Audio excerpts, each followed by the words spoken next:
Hi, everyone. It's so good to see you again. We're going to keep reading Planet Omar. But again, today it's just going to be for fun.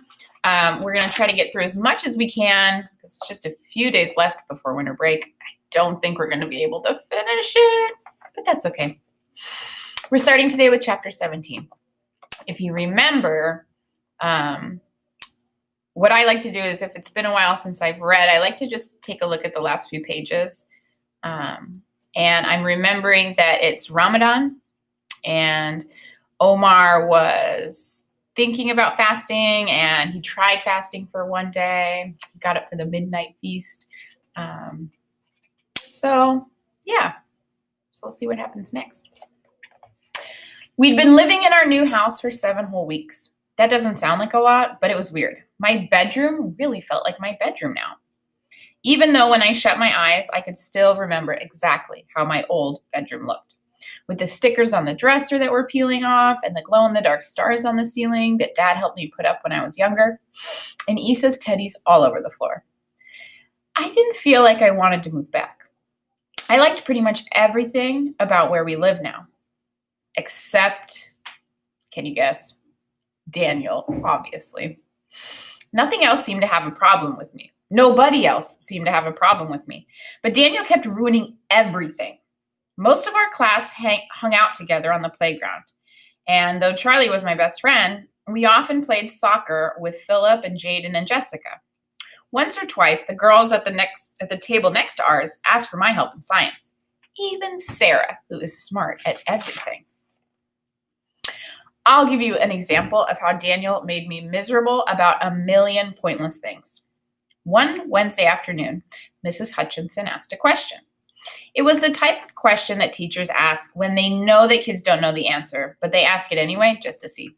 She asked, "What is DNA?" The class was blank. I knew Mrs. Hutchinson expected that because she didn't look disappointed. I knew what it was, but I didn't want to be a show-off. "Okay, does anybody know what genes are?" she said. One kid put up his hand proudly and said, "Clothes." "No," she said slowly, stretching it out, which meant she wanted other guesses. "Genies?" asked another kid, clearly unsure. Mrs. Hutchinson's face still smiled, but her hair and eyes gave it away. She was sad, and her class didn't have a little clue about what genes were. I couldn't take it anymore, so I shot my hand up. Genes are what make us who we are. They're like special instructions. They decide what color our eyes are and things like that. And DNA is where genes are found. Lots of them. Mrs. Hutchinson's hair sprang to life, like flowers that had just been watered. She said she was astonished at how much I knew about genes. And I told her my parents were both scientists, and it was one of their favorite topics. Charlie gave me a high five. But then Daniel gave me a rotten look. And suddenly, I'd wished I'd never said anything at all. Every time he glared at me or pushed me around on the playground, it reminded me of when he said that I should be kicked out of my home and sent to a country that I'd never even visited. I didn't think he could be right, but if he wasn't, then why would Reza believe that it was going to happen too? At home, things were just as normal. Everyone was settled into the Ramadan routine and starting to plan for Eid, which was just around the corner. We have 2 Eids in the year, and they are the 2 best days of the year for me. There's Eid al-Fitr, which is when Eid was coming up, the one that is for celebrating that we've fasted the whole month and earned lots of reward points. Then there's Eid al-Adha, just a couple of months later, which is basically celebrating the Hajj, and that's when people go to Mecca on a holy journey. We have to sacrifice a sheep or something like that on Eid, like the Prophet Abraham did. Obviously, if you don't have a farm, you can't do it yourself. If I had to choose my favorite Eid, it's the first one, because that's when I seem to get a whole lot more presents. Maybe by the second one, everyone's money has ran out or something. I usually drop a lot of hints to my parents about what presents to get me. Can I please have an Xbox One? Please. Okay, maybe it's not hinting. Maybe it's begging.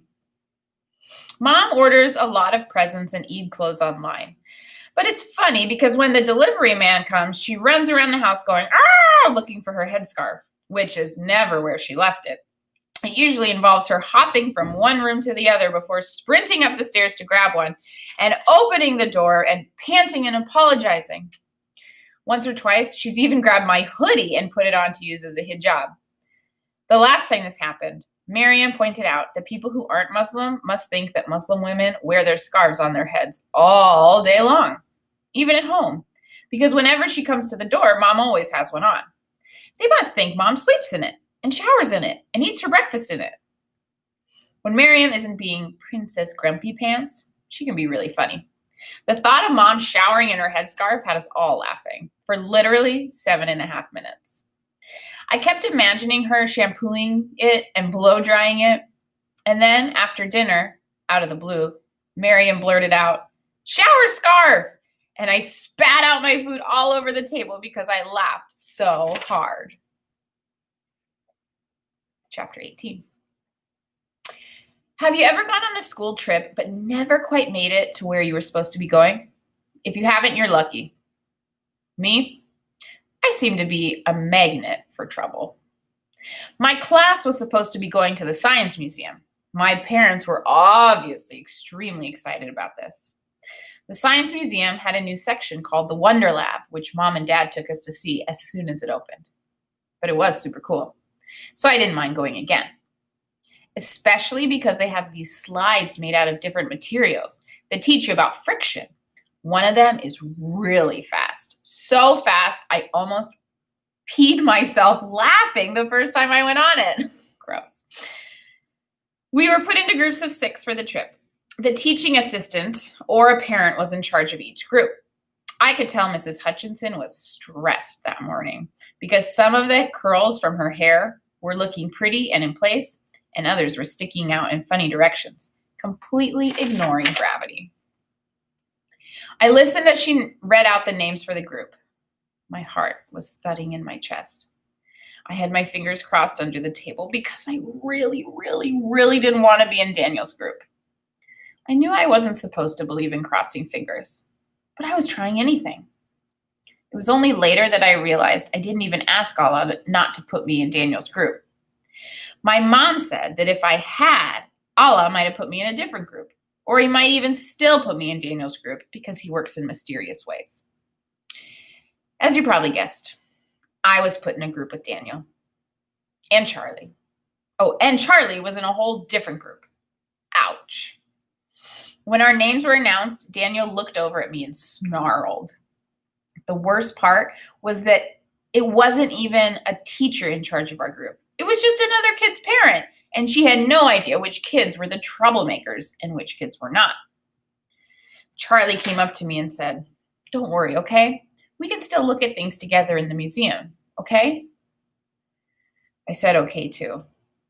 I was feeling too miserable to say anything else. To get to the museum, we had to go on the London Underground. It was going pretty all right until we tried to change trains. Daniel was like a lion waiting to pounce. As soon as we switched platforms, in the rush of people, he took a hold of my belt and jerked me back. "Your girlfriend Charlie can't save you now," he barked. Have you ever wanted to laugh in a horrible situation? I don't know why, but I cracked up laughing, even though I was probably about to get hit by the worst bully I'd ever met. It was a weird kind of not a real laugh thing, and it just seemed to make Daniel more furious. "Oh, so you think it's funny, don't you? You teacher's pet." People in dark suits and fancy shoes were walking past us, as if nothing out of the ordinary was going on. "Our group, the class, we'll get left behind," I finally managed to squeak. Daniel looked over and saw what I saw, a crowd of busy-looking people exiting the platform, but nobody from our school. He seemed to freeze. Then, just a few seconds later, we were the only 2 people left. What happened next was completely astonishing. Daniel started wailing like a baby. "We're lost! We're going to die! I realized that I was going to have to handle this situation and take care of a big crying bully baby in front of me, even though Daniel was making me want to cry too. I had been on the London Underground with my parents millions of times, but never on my own. It looked different now that I was on my own.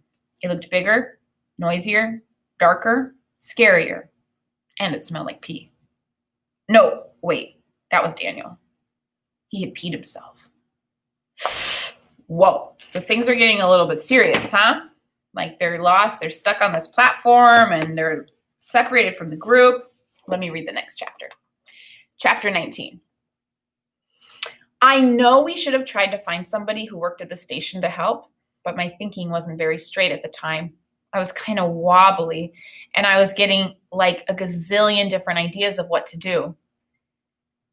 That's a very noisy head. And don't forget, Daniel was still crying. A train rumbled onto the platform from the tunnel, and my instinct was to jump on. Instincts are funny. You hear about them with animals, like when sea turtles hatch and move toward the ocean without anybody telling them which way to go. Or when baby kangaroos jump into their mommy kangaroo's pouch when they are born. I felt myself wanting to jump onto that train, although nobody had told me it was the right way to go. I took Daniel's hand, trying very hard not to think about that time that he had picked his nose. And then I stepped on the train. It was South Kensington Station we were supposed to be going to. I remember Mrs. Hutchinson saying so. And I remembered that when I went to the museum with Mom and Dad, we had to walk quite a lot through the station to get out to where the museums were. Daniel and I found seats on the train. "Do you know where to go?" sobbed Daniel. "Yes, look at the map up there," I said, pointing toward the one that shows all the stops. "See if you can find South Kensington on it." We looked very carefully. Marylebone Station came. We still searched the map, but South Kensington was nowhere on that brown line.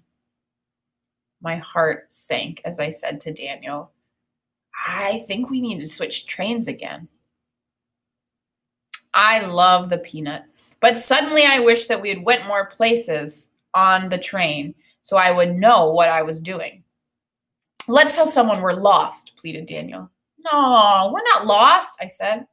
I kind of knew where we were, but I wanted to get us out of this mess.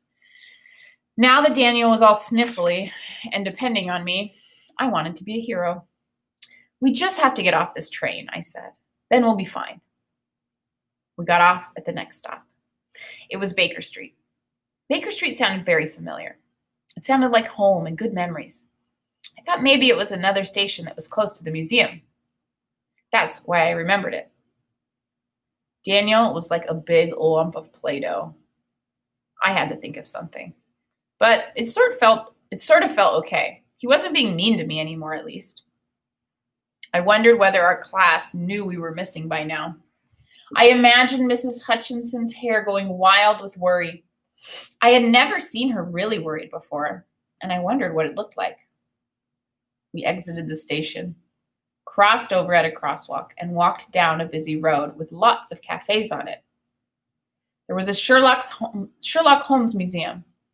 I don't know much about Sherlock, but my parents always watch a TV show about him, and that has Benedict Cumberbatch in it. Another thing I know about Benedict Cumberbatch is that he can't say the word penguin. I only know this because one time when I walked into the kitchen, my mom was watching a video about him and laughing so much that tears were falling from her eyes. The road started winding to the left, and as we turned the corner, something touched my shoulder from behind. I swung my head around, and what I saw made me scream like a hyena that was about to be eaten by a bigger, scarier creature for dinner. Dun, dun, dun. That's the end of the chapter. And that's all I was going to read today. Wow, we're getting really close here. I wonder if I can make a video a little later so that I can make a two-parter. Okay, but that's it for this video. I need to read the rest because I really want to know what Omar just saw. What just touched him on the shoulder? What is so scarier that made him scream like a hyena? Great use of figurative language, by the way. So I'll finish this video here, but then I'll make another one, okay? See you soon.